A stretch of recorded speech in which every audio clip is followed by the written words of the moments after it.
अपने पुत्र का मुख देखकर महाराज हरिश्चंद्र परम आनंदित हो गए। उन्होंने विधि पूर्वक उसका नाम रोहित रखा। अच्छा, ये रोहित रोहित रखा। इसके बाद 1 मास बीतने पर वरुण देव ब्राह्मण का वेश धारण करके शीघ्र फिर यज्ञ में पहुंचे। यज्ञ करो ऐसा बार बार कहते हुए पुनः राजा घर पर आ गए। वरुण देव को देखकर महाराज हरिश्चंद्र फिर बड़ा दुखित हो गए।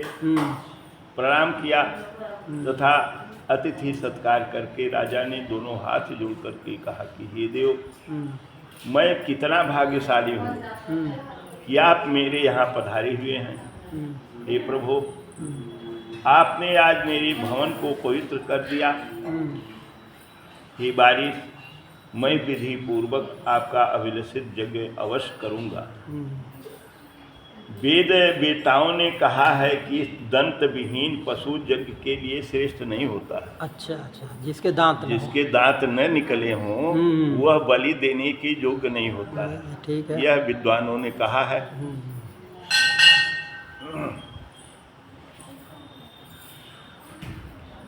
अतः इस पुत्र के दांत निकल आने के बाद मैं आपका यज्ञ करूंगा। व्यासी बोले कि राजा हरिश्चंद्र के ऐसा कहने पर वरुणदेव वैसा ही हो यह कहकर फिर लौट गए। इधर महाराज हरिश्चंद्र आनंदित होकर फिर गृहस्थाश्रम में अपना सब राजकाज करने लगे। इसके बाद बालक को दांत निकल आने की बात जान करके वरुणदेव ब्राह्मण का रूप धारण करके अब मेरा काज कर दो ऐसा बोलते हुए राजा के महल में फिर पहुंच गए। अच्छा, ठीक है। ब्राह्मण के वेश में जलाधिनाथ वरुण की आया देख करके राजा ने उन्हें प्रणाम किया।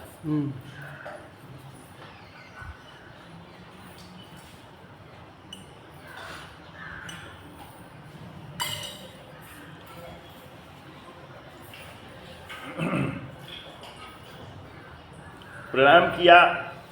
आसन अर्घ कोई कटोरी होने को थोड़ा दूध हो दे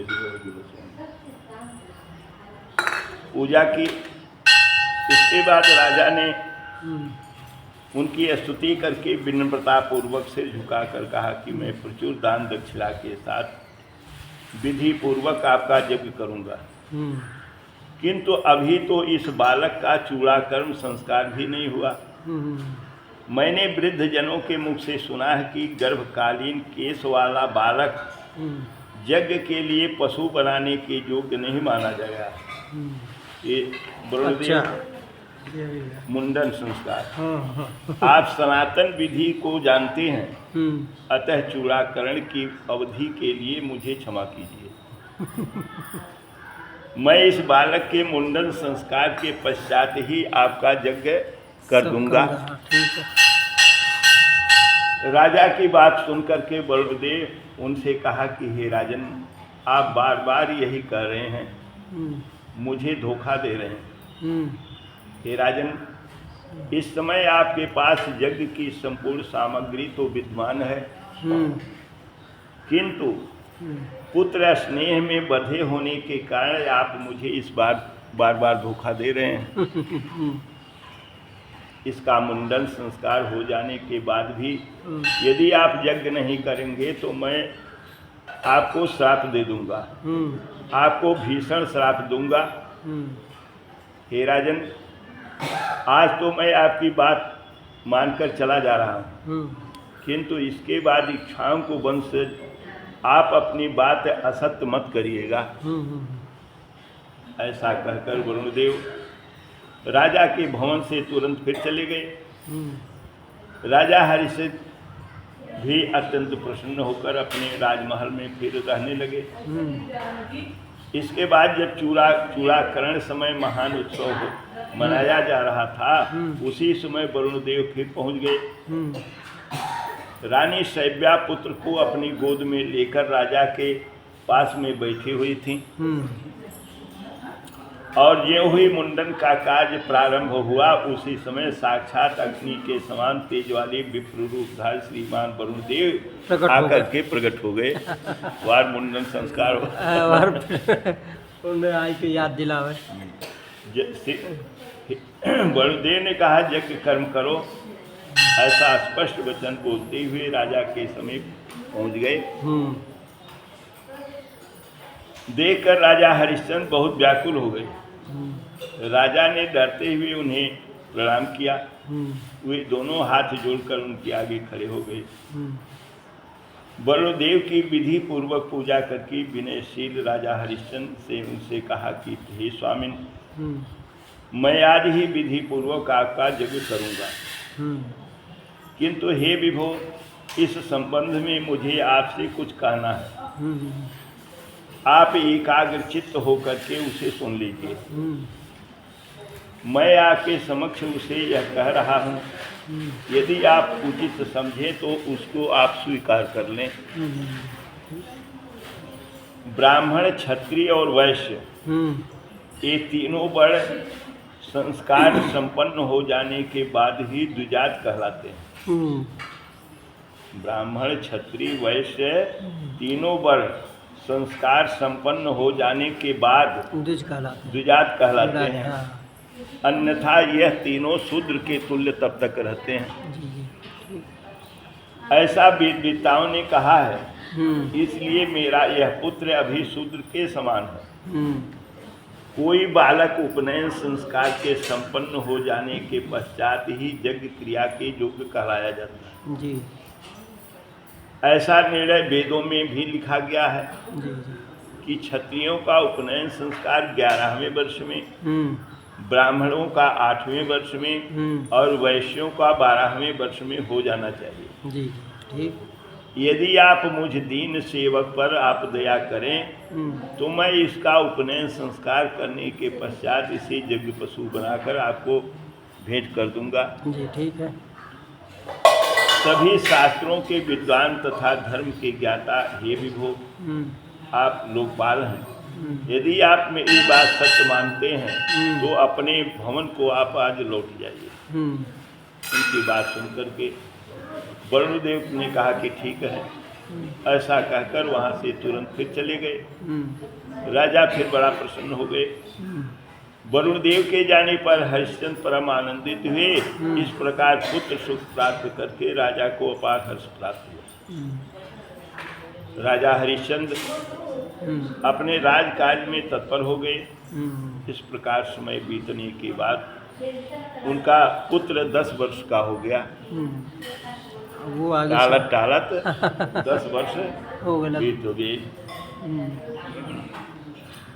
तब राजा ने श्रेष्ठ ब्राह्मण तथा सचिवों की सम्मति के अनुसार अपने यहीं चढ़ा दो, उधर नीचे पूरी जाए।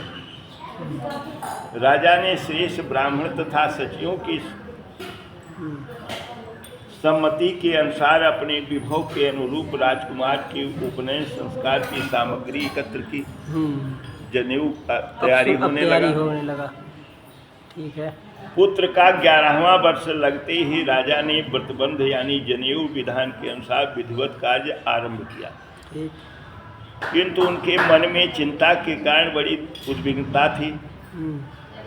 उनका मन तो वहाँ लगा था कहीं अभी आज न जाए। हाँ। जब राजकुमार का यज्ञोपवीत हो गया तब इसके संबंधित अन्य कार्य हो रहे थे। उसी समय वरुणदेव ब्राह्मण वेशधारी वहाँ आकर के पहुँच गए। यो पक्का रहा। उन्हें देखते ही महाराज हरिश्चंद्र तुरंत प्रणाम करके उनके सामने खड़े हो गए। दोनों हाथ जोड़ करके प्रसन्नता पूर्वक सुरशेष वरुणदेव से बोले कि हे देव, अब यज्ञोपवीत हो जाने के बाद मेरा पुत्र यज्ञ पशु के योग्य हो गया और अब आपकी कृपा से मेरा निसंतानता रहने की होने वाली लोक निंदा से उत्पन्न शोक भी अब दूर हो गया है।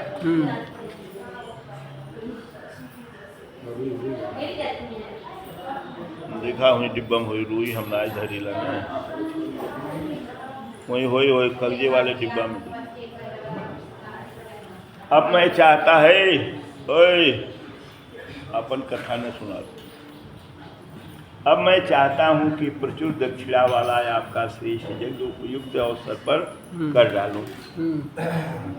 आज मैं आपसे सत्य बतला रहा हूँ, उसे सुन लीजिए। इस बालक के समावर्तन संस्कार के पश्चात मैं आपका अवश्य यज्ञ करूँगा। ठीक है। मेरे ऊपर आज दया करके आप तब तक के लिए मुझे क्षमा कर दीजिए।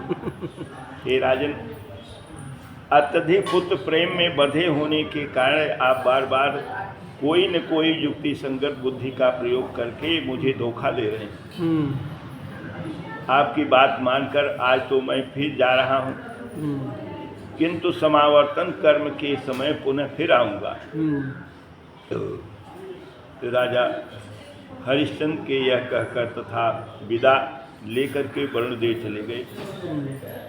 परम प्रतिभा संपन्न राजकुमार रोहित बार बार वरुणदेव को आते देखकर और यज्ञ संबंधी प्रतिज्ञा जान करके वह चिंतित होने लगा, हो उठा। उन्होंने राजा के शोक का कारण इधर उधर लोगों से पूछने लगा।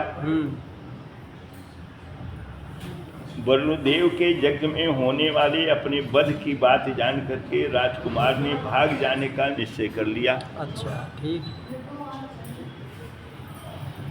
इसके बाद मंत्री कुमारों ने परामर्श करने के बाद दृढ़ निश्चय करके उसे नगर से निकलकर हुए वन की ओर चल पड़ा। पुत्र के चले जाने पर राजा बहुत दुखी हो गए।